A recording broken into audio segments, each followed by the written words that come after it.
According to F1 former driver Stefan Johansson, race director Michael Masi's controversial decision shows that F1 is putting entertainment before the sport. He was referring to the controversy surrounding the season-ending F1 championship deciding Abu Dhabi Grand Prix, which refuses to die out. In today's video, we'll be discussing Stefan Johansson's comments about the F1 moving in a dangerous direction and other F1 news. Stay tuned. Johansson's comments about Masi. The Swedish former F1 racer for Ferrari and McLaren joined a long list of names that offered their 2 cents on the controversial decision in the final of the Abu Dhabi GP that led to Max Verstappen beating Lewis Hamilton to the race honors and consequently the championship driver's title. Johansson wrote on his personal blog that for him, Masi's decision upon restarting the race ignored any level of common sense. He observed that one way or the other, the entertainment quotient of the sport has been taken to new highs since the season ended, and he believes that it's a positive for the sport to see injection of such enthusiasm and spirit back into it. Looking on the other side of the coin for Johansson, the attention has come at a steep price, the price of sensibility, because he thinks that the decision was unfair and an unwarranted one no matter the situation. He believes that the right way to go about it would have been to follow the protocol written in the rulebooks and the same protocol that Masi has followed in the race prior, the inaugural Saudi Arabian Grand Prix. The protocol dictates that a red flag should have been deployed as soon as Nicholas Latifi crashed. A safety car had to be deployed. Every driver would have to pit, change tires, and go on racing as the safety car was undeployed. This effectively would have meant that instead of a 1-lap race with a handicap to Hamilton, there could have been a 5-lap sprint to the finish line with all on the same tires. According to Johansson, Masi changed his decision at the very last moment, absolutely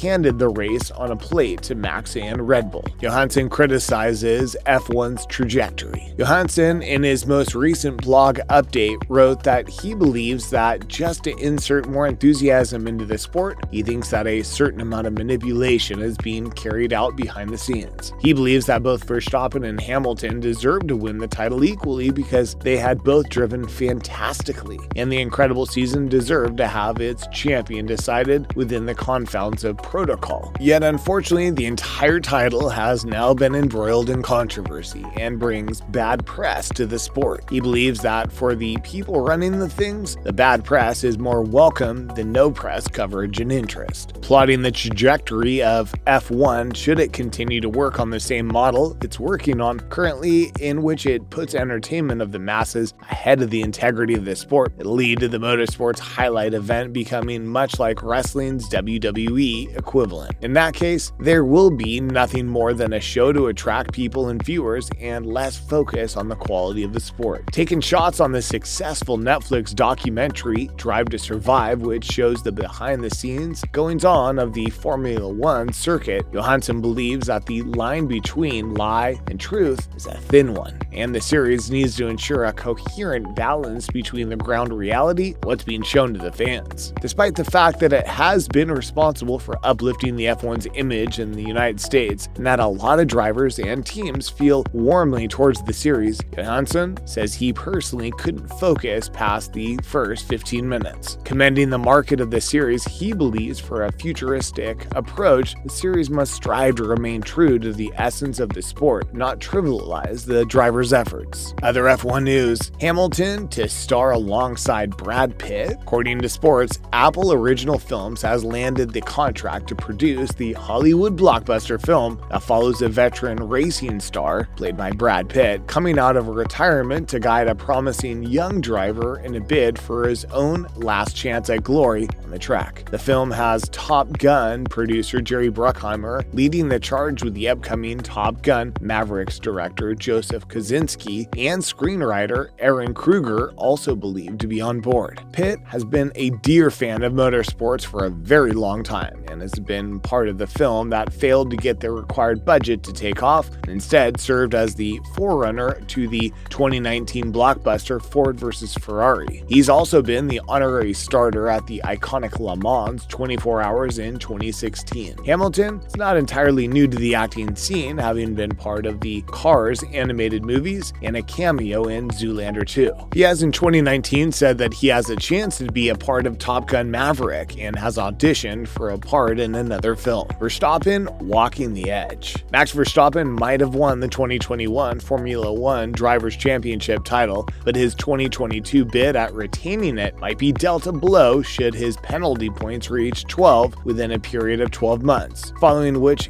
he would be served a one-race ban. He walks into the new season with 7 points already to his name, with the first of his 7 points expiring on the 12th of September 2022, which means he'll have to ensure that he is not found to be on the wrong side of 2 collisions in 16 races from January to September. Almost all his points have come while going up wheel to wheel against Hamilton in the latter stages of the 2021 season, with 2 coming from him not respecting the double-waved yellow flags in the Qatar GP qualifying round. The first of the 5 points received while going up against Hamilton came in the Italian GP when he collided with the Briton on turn 2. The next 2 points came in the following race in Russia, along with a 3-place grid drop. The next 3 points came in Saudi Arabia for 2 separate incidences involving Hamilton. Toto Wolff defends Masi. Mercedes team principal Toto Wolff has been quite vocal about the injustice to Hamilton in Abu Dhabi GP 2021 and has more recently come out to elaborate that he does not want Masi to be removed as the race director, but instead the reason he is speaking about it any opportunity he gets is to ensure that uniformity is observed in the rules. He went on to defend the under fire director, saying that the entire decision-making mechanism needed a change, and just getting rid of the director would not achieve anything fruitful. He does not share Johansson's point of view, saying that he believes that the decision on the final lap was a catastrophe, but he does not believe it had motivations of making the race more interesting rather than fair. He commended the former F1 CEO Stefano Domenicali, saying that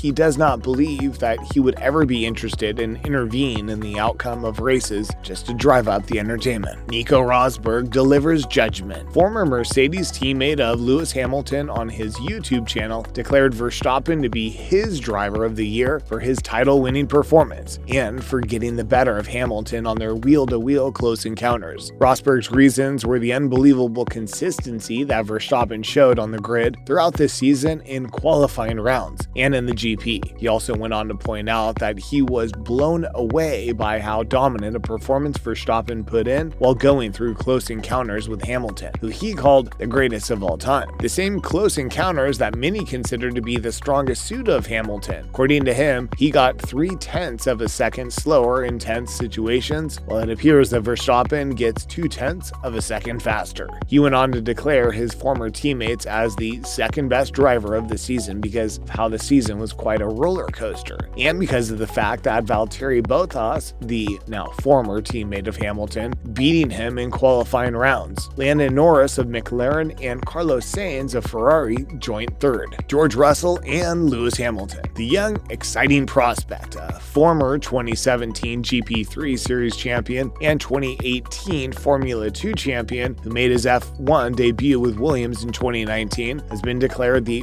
full-time driver for Mercedes in the 2022 season, replacing Valtteri Bottas as Hamilton's teammate. Hamilton has in the past spoken warmly about the young talent joining the team, saying that his entry will bring much-needed fresh energy into the team. He had said in 2021 that Russell's only getting better and he'll be looking forward to driving with him in the 2022 season. That's a wrap for this video. Will we see Johansson's words become reality, or will the fresh F1 leadership bring the sport back on track? Let us know in the comments below. Make sure to give this video a thumbs up and subscribe to our channel for more videos like this. See you in the next one.